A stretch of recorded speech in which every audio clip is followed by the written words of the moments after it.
In this video, I'm going to show you the exact data tracking systems that you can use to hit 100K months with your online business.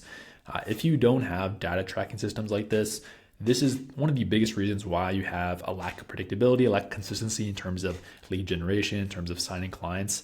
Like, this is key right here. If you don't have this, like, it's really, really hard to scale, really hard. So we're going to dive in. I'm going to show you the big three most important trackers that you need to have, and I'll literally just show you everything behind the screen. So I'm going to go ahead and minimize this. All right, so the big three, the most important three trackers you need to have so you have clarity and you can create predictability around signing clients and growing your business is going to be number one, a leads tracker. So this is like an ads tracker where you're seeing right here, this is one example. Leads tracker could also be outbound tracker. That's another one that we have. But whatever is your channel for acquiring clients, for acquiring leads, you want a tracker specifically for that. That's the first one. Second one is a sales tracker. So this tracks the actual sales process. So this would be things like show rate, close rate, offer rate, things like that. How much money we're making per call booked. All right, so that's the sales tracker. And we also have the P&L, which is the profit and loss. So this tells us obviously how much money is coming in, how much money is going out, and how much is our actual profit, how much we're actually keeping. So those are the big three. If you have these big three, you can just look at these at any moment and see exactly what's going on in the business. All right, this is crucial because it makes identifying the constraint, the bottleneck of your business much easier. All right, that's one of the things that data does. Like, without data, you're just kind of guessing. You're like, this part of my business feels off. I feel like my sales process isn't that good, but you don't really know. Like, we get something that we implemented pre-call recently, and one of our sales reps actually got great feedback from like some of the prospects he was talking to. Like, oh, I love this email sequence you guys have. Like, great copywriter. It's like really good stuff. Like, actually, like sell me on this thing.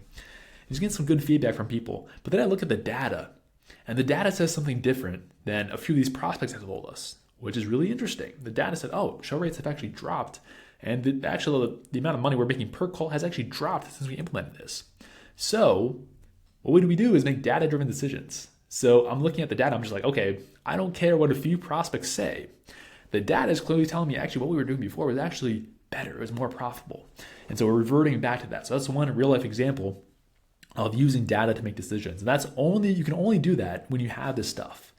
All right. It's very easy to get misled by, what one prospect tells you, what one lead tells you. They're like, oh, this is awesome, or oh, this sucks. If you get really negative feedback, a lot of times people will change everything. Same type of thing. You need the data to do the talking and not just like one prospect. Crucial. Only making data-driven decisions. All right. Anyway, so those are the big three. First thing I want to go over in this is how you can actually reverse engineer your goals. All right, so let's say you want to make $30,000 per month. All right, just random goal I'm choosing for this video. So one thing we have in here in like the P&L that you can do is pacing. Our revenue pacing and profit pacing. So for example, here let's put in some dummy stuff. So let's say 5K. Yeah, that's fine for now. We'll put in like $2,000. All right, so just some dummy expenses in here. Basically, today, I'm recording this on May 15th. So let's say this was like the current stats. We made 10K so far. We have 2K in expenses. Whoops, I put this in the wrong column. 2K in expenses. And so we can look at the pacing here. Are we on pace for our goals or are we not? So revenue-wise, we're just on pace for a little bit over 20K. Our target is 30K for the month. So we're clearly not pacing. We're not on track for our goals right now. So this is really useful because it can tell you just, hey, where you're at. All right, same thing with profit. All right, so let's say our profit target is 25K. Or again, we're pacing under that right now. And so we know, hey, based on like the outputs, the money coming in, the profit that we have, we're not on track for our goals. So one of the most useful things you can have here is pacing metrics. All right, so that's how you use the P&L though. Another function we have here is the CAC calculator. So this is the cost to acquire a client. I won't get into that right now, but that's P&L. All right. So if you want to reverse engineer your exact goals, or if you want predictability, you want consistency, I'm going to show you how to do it. So this all starts with a lead tracker. All right, so we're going to dive in here to the ad tracker here, for example. So let's say you're running ads. This would be something that you're using. And so we're basically putting in metrics here in terms of ad spend, how much daily ad spend we're doing. We're putting in the leads that opt in, and we're basically putting the calls that opt in from there as well, or the calls that get booked from the opt-ins. All right, and so based on this, we get data. All right, so basically saying, okay, well, based on this, it's costing us $66 per lead. It's costing us $175 to book a call. It's costing us $933 to actually acquire a new client. And then we also have the ROAS, the return on ad spend upfront, and then also the revenue ROAS as well. All right, so we're getting this data back, and this is extremely useful. Extremely useful. So right now, let's say, all right, since it's costing us $933 to acquire a client, and let's say we want to make $30,000 per month. All right, all we have to do here is do math. All right, math is very useful. So let's say $5,000 average revenue from a client. We want to make $30K a month. So what we do here, let me just take out a calculator. All right. So $30,000 divided by $5,000 equals 6. All right. So 6 clients we need to sign. And that would just be revenue. Secondly, we would want to sign more because it's not going to be all cash collected up front. There's going to be some payment plans and stuff. But let's just roll with it for this example. So we need 6 clients. And so based on the data, based on what this lead tracker is telling us, all we have to do is we need to take the cost to acquire a client, multiply this by 6. All right, we need to spend $5.6K in a month to hit that goal. All right, that's it. That's reverse engineering. We figured out, okay, based on our goals, if we want to make this much money, and this is how much it cost us to acquire a client, we just need to spend $5.6K, and based on our data, that should make us $30,000 in revenue. That's how it works. That's how easy it is to reverse engineer stuff, like when you have data. When you don't have data, you can't do this though. You can't. That's the important part, is you need data to actually reverse engineer. Now you can obviously, how I like to do it, how I like to reverse engineer, by the way, is always going to be hedging. Or you always want to hedge. And so what hedging means is I would not use these exact metrics. All right, so I would actually do a little bit like on the worst case scenario. So I would assume, okay, let's say our ad cost actually goes up. Let's assume it's going to be like $1,100 to acquire a client. Or let's say it just goes up. So all I got to do there, let's just hedge a little bit. So let's say it actually costs $1,100 is our new CAC. And so we want 6 of these. So let's actually aim for 6.6K ad spend. All right, so an additional 1K of ad spend. All right, so again, like we're just hedging here. We're saying, okay, let's say this actually gets worse. Even if it gets worse by this much, we should still hit our goals. All right, and so we're just hedging for a worst case scenario. And so this is smart. You just want to do this. You're like, okay, well, if I really want to hit this goal, let's make it unreasonable not to hit this goal, even if things do decrease or metrics do decrease. That's what you want to do. That's hedging. All right, and like, hey, what could happen here is like this metric could get better. And so like, cool, best case, like actually we're like, we make like 40 or 50K a month based on this, which would be awesome. Like we're not going to complain. All right, so that's hedging. That's how you want to reverse engineer your goals here. All right, so that like having this just makes reverse engineer goals so simple, like so simple.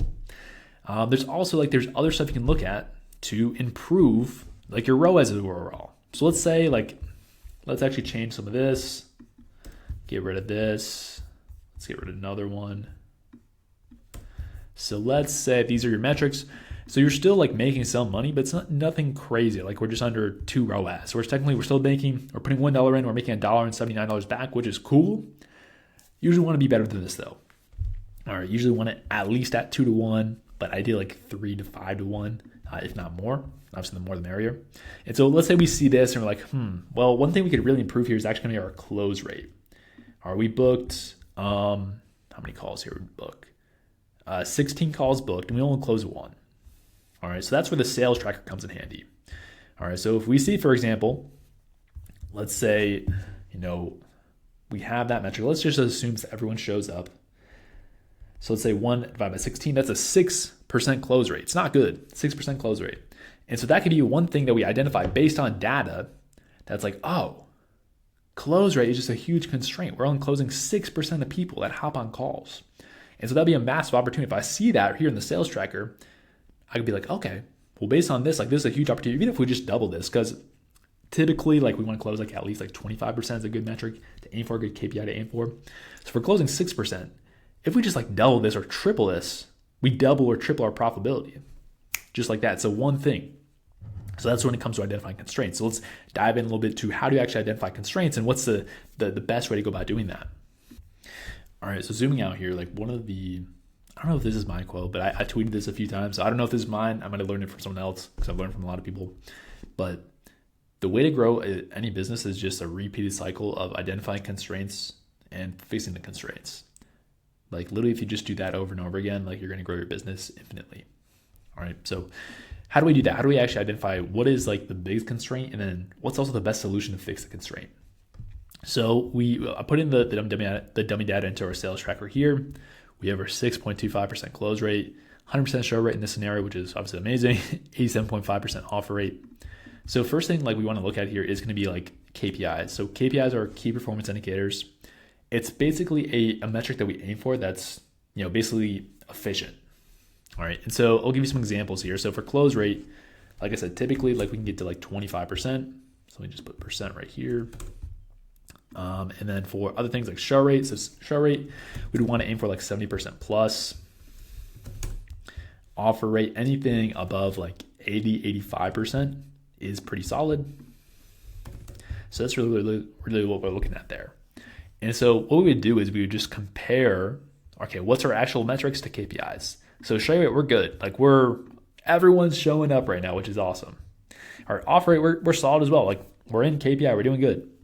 Close rate though is a massive drop off. All right, this is not good. Like this is no bueno, like not good at all. And so just based on this stuff, we can clearly identify, hey, the close rate is our biggest constraint right now. Because like, actually when we look at this, if we just double this, we'll double the business. Doing nothing else, we double the business and we just double the close rate. And that's still going to be only 12, 13%. Like it's still well below KPI. All right, so that's what I'm looking at right here for constraints, is like comparing to KPIs. All right, is this good? You can do the same thing with the lead tracker right here. So example would be like cost per call. So generally it really varies on the offer, to be honest, but like $200 it's a decent cost per call to aim for. It really depends on the offer. If it's more B2C, might be lower than that, might be 150, might be 100. Really varies on the offer, but knowing what's a good cost per call for you based on your offer economics is a good thing to aim for. So if this was like $300 or $400, that would be out of KPI. That would be too high, and that would be a constraint in the business where we need to fix that. All right.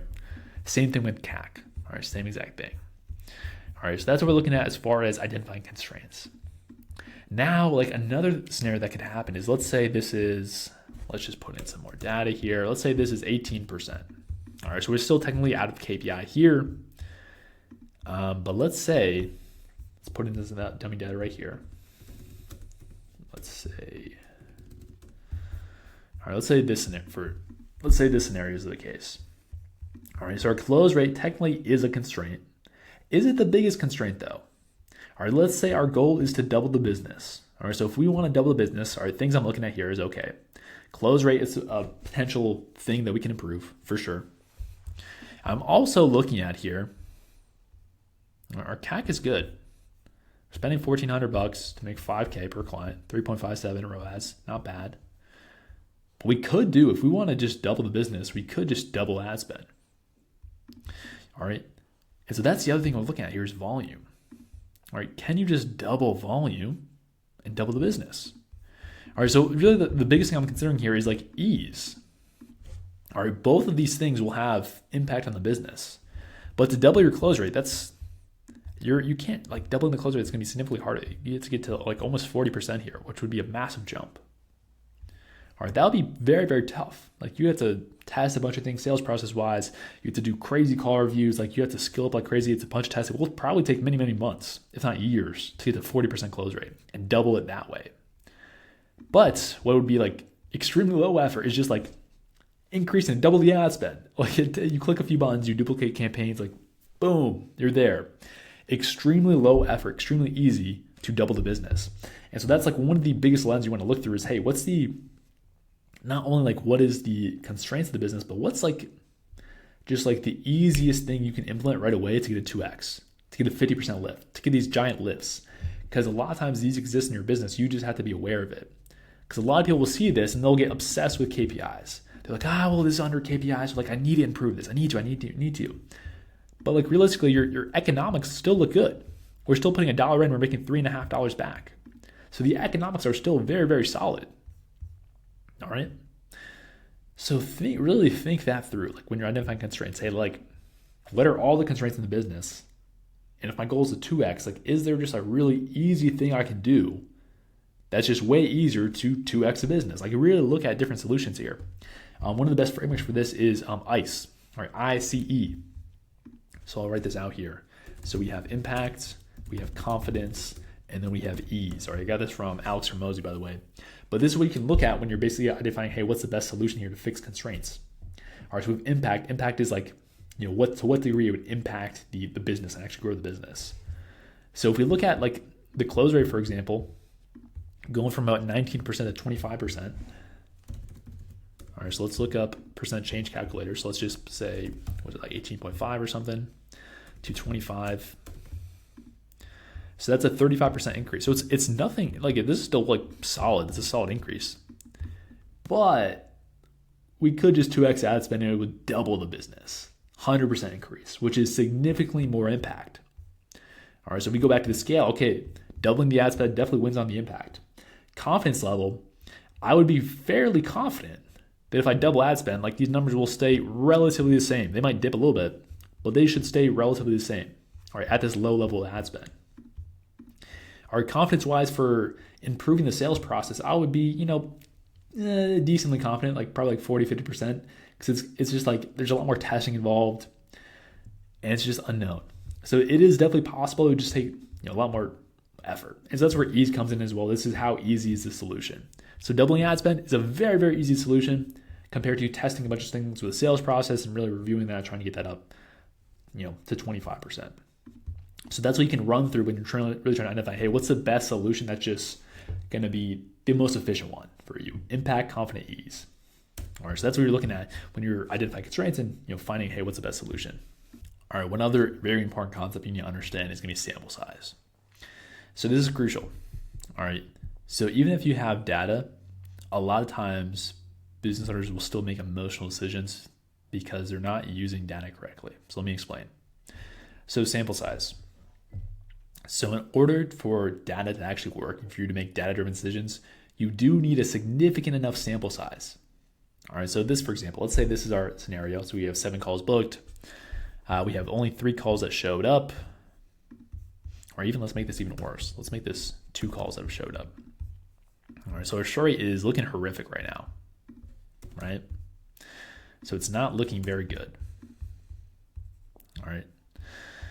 So based on this, like some people will see this 7 calls booked, they have 2 calls that show up, and they look at this 28% show rate, and they're freaking out already. They're like, holy crap, it's broken, no one's showing up, this is awful. But what's the reality? The reality is you have 7 calls booked, extremely small sample size. Like I remember we had this one day, I think we had like 7 or 8 calls booked for the one closer on the team at the time, and none of the calls showed up. We got like some reschedules, cancellations, no-shows. No one showed up. So it was like 7 calls booked, 0 live calls for the day. And so even myself knowing this, it was like, kind of frustrating. I was like, what the heck? Like, that's annoying. But I had to sit back and like think about it. Like, okay, well, let's think data, sample size, like 7 calls is not a significant sample size at all. So what I'm going to do is do nothing. Because our show rate is historically 70% plus. So I did nothing. Next week, what happened? Normal show rate. Show rates on average are back to that 70% plus mark. And so that's really important when you're understanding sample size. Do not make decisions based on an insignificant sample size. So just for reference here, typically for calls, we're looking at least 30 calls as our minimum for sample size. Because how it works is like data does not present itself perfectly. So even at this, like what's very possible is we could have, this batch of 5 calls that don't show in a row. It's very possible, the next 10 calls all show up.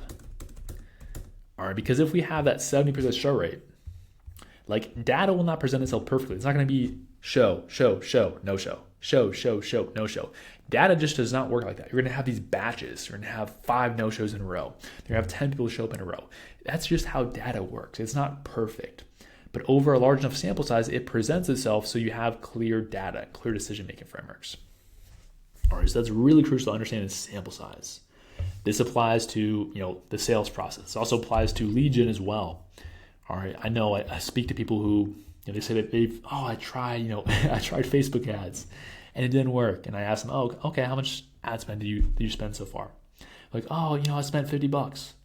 I'm like, $50? I mean, that's like, it's not even close to a good sample size.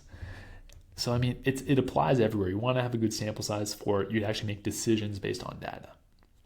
So crucial lesson there. All right, so overall, if you're watching this video, lessons to take away from this. Number one, you need data. Like, that is important. If you don't have data tracking systems, you need this ASAP. So please start tracking data so you see exactly what's going on in your business. Then number two, once you have a significant sample size, start using the data to make decisions. It should be the only thing that you base a decision on is your data. All right, you should use your data to reverse engineer goals. If you want to make 30K a month, reverse engineer the exact inputs you need. All right, if you want to make 50K a month, same thing. Use it to reverse engineer your goals and also use it to identify constraints and figure out, hey, what's the best solution to fix this constraint using that ICE framework. All right, so that's the biggest takeaways here. And hey, if you are an online coach and you want us to basically install these data systems for you and really help you scale up your business, add 10, 20, 30K a month to your business, go ahead and click the link below. I have an offer to work with you one-on-one to scale your business. So click that link if you're interested. But thank you so much for watching. You're a legend. I'll see you in the next one. Peace.